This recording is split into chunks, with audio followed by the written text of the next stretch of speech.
But Could you describe the trajectory of your work with children and your work with art? um, well, I started off as a painter, went back to school, became a teacher, kind of begrudgingly thinking that, I was going to have to just eke out a living. Um, but what happened was by teaching and working with children, it completely changed the subject matter and the direction that my own art went in because and I had a show last spring and I had to think about this a lot. So it made me realize their positivity and just the fact that they always think everything will be okay. The trust that they put in us. I'm going to cry. Me too. It's just so beautiful. Um, and it made me I realized I started creating art that was very um, child, I don't want to say childlike, but kind of uh, innocent. It kind of projected an innocence, projected a hope, projected um, a lot of things about the way children make art, like they make rainbows and they make little houses. And I kind of took a lot of the subject matter, the bright colors. And I just intuitively started working that way. In 2012, I started really painting a lot. And that's when a lot of this really came together. And at one point, I sat back not long ago and I thought, am I being genuine? Because I don't always feel joyful and I don't always feel hopeful, but I'm always making this work that is projecting this. And I really had a big kind of moment of saying to myself, what are you valid? Are you? And I realized, yes, I am because I do I am scared sometimes and I am and the way the world is now, I'm here helping a friend in South Carolina. So we haven't watched the news in about 3 days. And I feel so much better, but I still, but what I'm doing is I'm putting out into the world what I want to give other people. It's not always, it's part of what I feel, and it's not my whole self, but it's what I want. It's the part of myself that I got from children, and it's the part of myself that I want to share because I don't want to share my negative thoughts. I don't want to put those out into the universe. And I think Mm. you probably understand exactly what I'm saying because that's exactly what you do. Yeah. The singing tree is always like a healing or a celebratory, even when you're doing one that is in a place of conflict, that it still is bringing the positivity out of that gathering of children or people. Yeah. So I really, they say everything, you learned in kindergarten. I feel like everything I know that's worth knowing, I learned from elementary children because they're Yeah. just so awesome. Because they know how to live selfless acts of love. They really, They are in the gift economy, and we train them to compete and uh, to be afraid that there's not enough. But they come in with their creativity and their desire to connect that's unabashed, and then you in turn with your artwork and your support of that, your protection of that creativity and collaboration, that's your selfless acts of love that you give back. And it's a it's a circle. I mean, I have such an experience of giving and receiving simultaneously Yes. when I create a singing tree mural, and when I am with have the privilege of seeing the images that flow out of children as well as all people of this earth who have our unique thumbprints and our unique iris and our unique DNA, and if we just make the space to connect through our creativity instead of through power struggles, Ugh, we can have a world that works for all beings. I know. Yeah. And there's a lot of people that agree with us. So Yeah. that's what we just have to keep on remembering and focusing on. But yeah. Yeah. I wanted to ask you something about the singing tree of diversity that you did when you shared that invitation to your students. How did you talk about diversity, and what did they think? And I know they made different leaves, different kinds of leaves. Just I'd love to hear more about the conversation you had with them and how that idea of different leaves came up and what they thought when they saw it. Well, I actually introduced it the same way. I actually talked about the book that I went back to your story when the little girl that said, "What if we all made a painting together?" So I talked about you. I talked about your original concept, and I had your book. So I showed them some examples, but the diversity part was really easy, and it was a part of something that I did constantly within my school because I taught children from over sometimes like 50 different countries because Wow. we're in a university town. So, and that's another thing about that school that I loved so much is because every child had so much respect for the other. Like I had students from Libya, Syria, Pakistan, Nicaragua, Honduras, Mexico, Germany, uh, everywhere, Fiji, everywhere you can imagine. And they they were fascinated by each other's culture. So, and they were very proud of their own culture. So that's the perfect ingredients for talking about diversity because if you started talking, the hands just went up. Like in my country, we we eat this. In my country, that's they just shared all the time.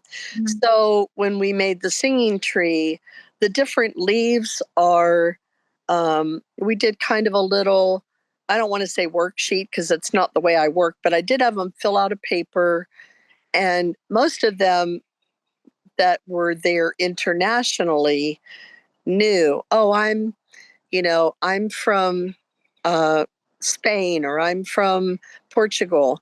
But some kids that grew up in West Virginia, they went home to their families and, you know, were asked, "We'll find out about your heritage."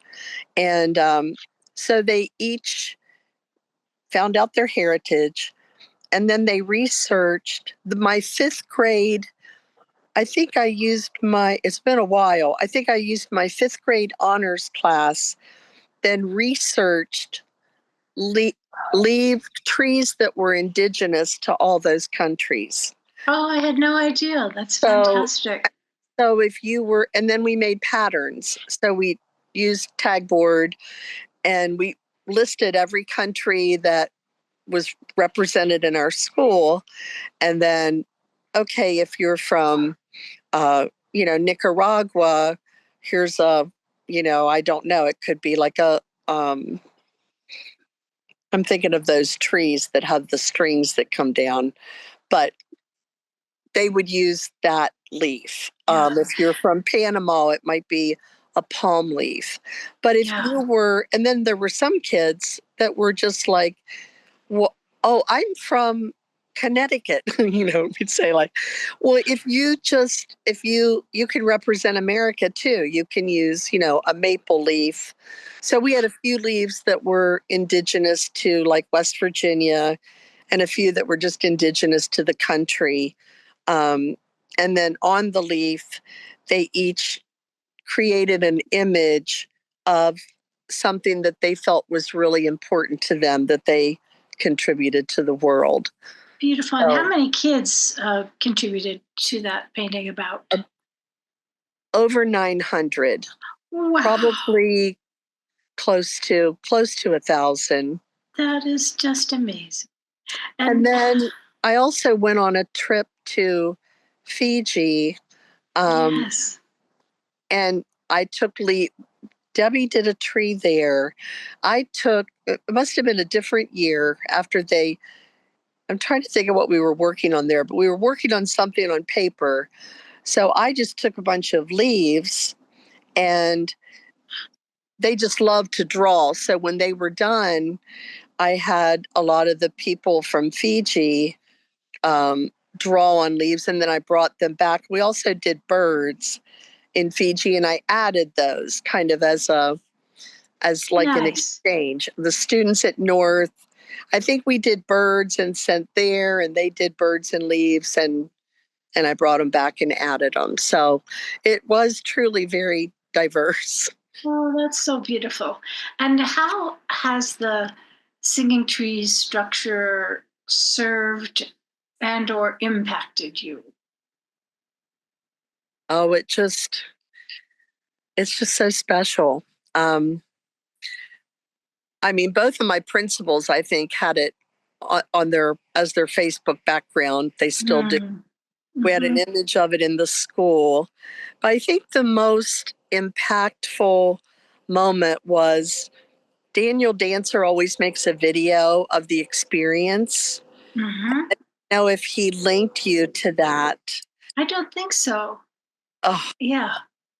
I, I, I can probably. You need to see it because he, um, he just puts together footage of. He took footage of like the woods around where we were, the actual event that day. And at the end of it, he interviewed some kids. So it's just, he does all this footage and then he puts together a short video. It's maybe about 10 minutes long, Okay. either conversation or music. And I mean, I would play it in my classroom and the kids would just start singing along. It's a song Oh, how I wonderful. wrote. Um, when I look up to the sky with my eagle eye. But we had I guess the most impactful time for me was we had the whole school in the auditorium and we showed that video and it was dead silent. And I remember at the end of it, I looked at the principal, the assistant principal, myself, and Daniel, and we all had tears in our eyes. And he leaned over and he said, "You know, when you see people cry, it's a really good one." And he said, "When I cry, it's a really, really good one." Because Hmm. he does them all the time, and I'm sure he feels emotional every time. But we focused a little bit during that on the diversity, and at the end of it, we had a school motto. It was like, I am a learner. I can't remember the whole thing, but it's like, I am a learner, I am a leader. And Mm. had about 5 or 6 kids say that in different languages. Oh. So they would say it in their language, and then they would say Barbara, Costa Rica, and then it would be Mandarin. They would say their name and what language. And it's really beautiful at the end of it. But, Mm. that was and I'm here with my friends. long story, but I'm here with myself and three others. We went to college together, and my one friend has just been diagnosed with very a really scary cancer diagnosis. So we all came here to help her um, get everything set up and get things in place. And then you contacted me, and I was just in here thinking I'm going to show that video tonight. So, because they were, Mm. oh, what are you talking? Who's calling you? What? Because I said, well, I have to be back. And I said, what's a project that I did? And, she was the beginner of the singing tree. And so now that I've talked to you, I'm going to go in and watch it. I watch it every now and then. I just think, I just need to watch that, but I want to show it to them. And, Yeah. um, I would love to put it in our blog. If it you can still send makes me the me, link. it still makes me cry. And I want to honor how you were willing to just try something that you took an idea from the air and you made it your own and you made it serve your students and serve the world, and that was such a beautiful selfless act of love. And part of the selfless acts of love is to really trust what your heart wants to pursue, Mhm. and you did that. Well, And Daniel was, I mean, I will say he was inspirational just because he, he knew exactly what we needed to do, but he was also just, even as many as he had done, he still just had a fresh outlook on this population of students and this particular school and this project. Like everything was unique to him. It wasn't just a rote, oh, I'm going to go here and do this one and here. He had like three in a row when he worked with me, but he was just so wonderful to work with. And we went up in the, um, I guess it was the fire. I think it was the fire company gave us one of those lifts, and we were way up, just he and I and a reporter, and we had the megaphone and we were talking to the kids. And I just looked at him and I was like, this is like, we were up there and it was all put together. And I said, I think it would be really cool if like the leaves fell on the ground, because he had the part on there where the ice caps melt. Because he always ties in environmental issues. And so he goes, well, sure, and so I said, if you're wearing a red or, whatever shirt, run down to the bottom of the earth. And the kids all, it looked just like the apples were falling out of the tree and then the leaves blew away. And that was all just on the spur of the, what if we have the leaves blow away? And the kids all ran away. And it was just, when you see it, it's like the leaves are just blowing. I said, okay, run toward the school. And they were all like little leaves running off into the distance. It was one of the very most special things I've ever done. It was really meaningful. And it was the kids were all like pushed up against each other and huddled together. And I think another thing about it was they really didn't understand what was going on. I mean, they did, but they were on the ground huddled up, and they trusted us. They trusted us to go, and it was cold. It was in like November, and they trusted us to take them out there and have them lay on the ground and bundle up on the ground. And that's what was so special when the video came on, because they were like, oh my gosh, that's me. Like, they could even sort of find themselves by a couple of key, areas. But then it was like a big discovery to them of what they had done, because they didn't really know what they were doing but they just trusted us that we were, I kept saying, we're doing something really special. And they were Yeah. like, yes, but they didn't really know what it would look like until after. So it was Yeah. all this discovery, and then after they saw it, they were really, really proud of themselves. Then they felt very accomplished and very just everyone in the school went except for like two of the cooks. So we wanted everyone to be a part of it, the Right. custodial staff, the office, and they all wanted to be part of it. And Yeah. it's just really neat. Yeah, it was So really neat. such an important element of selfless acts of love is having faith in life Hmm. and having faith in generosity. And I wonder if there's anything you'd like to end with, to encourage our readers and viewers, about creativity, collaboration, and selfless acts of love. Any message you want to give at this time in our country's history? Well, I just think anytime when you work with children, you are, it's the most important job we do. I mean, helping children view the world, helping children work together, collaborate together, be kind to each other. It's the most important thing we do. But when we do it, I think what we don't realize is that we will always get more back than we're giving. We'll always get more from them. And you think that you're creating this and you're doing this hard work and you're planning.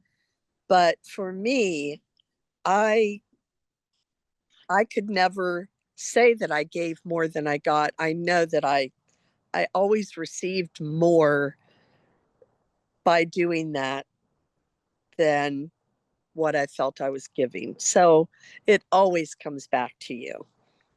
It always. That's so, yeah.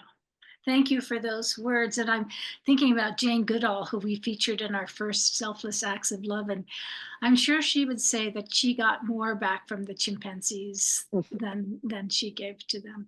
And I know that's, we're being selfless. At the same time, I'm not saying it's selfish, but you are getting so much that when you're selfless, you're still just receiving. I mean, I don't think anything is ever truly selfless because you're always getting more back in your heart yeah, when it's all wrapped. yeah. Well, Is I there, appreciate you contacting me. yay, So happy to get to talk to you again. And yeah. And I'll we've, one thing real quick that I did not get to do, but about 8 years ago, I applied for a Fulbright to South Korea.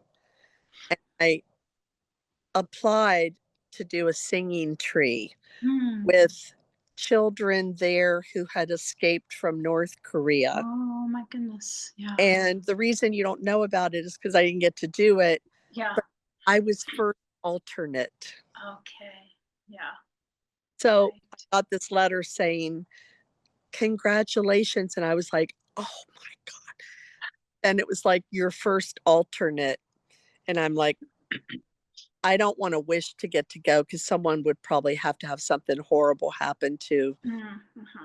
to bow out and let the first alternate go. But anyway, if I ever get that chance, I would love to work on another singing tree. So whenever Yeah, that opportunity comes up, we uh, would love to have you, and we're here to support you in writing grants. And we've done 144 murals now, and I think yours, the 23rd, the Daniel Days was the 23rd, so I think yours was like the 14th or something. oh, So we've just been building and building and building mhm. to invite the whole world to create together instead of to destroy each other and Well, compete. I know, and I love what you're doing. So I'm really honored to be a part of it. So thank you for that. Yay! Well, if you can send me the link to Daniel's movie, that would be incredible. And then uh, we'll break this down and write a blog for next week. Okay, wonderful. And I'll send you the one from this week that we messed up your name on. But you'll see how we talk about why and how we talk about diversity. And that's the important stuff. So that's Yeah. fine. Okay, Lori. Okay. Thank you. Bye bye. Bye.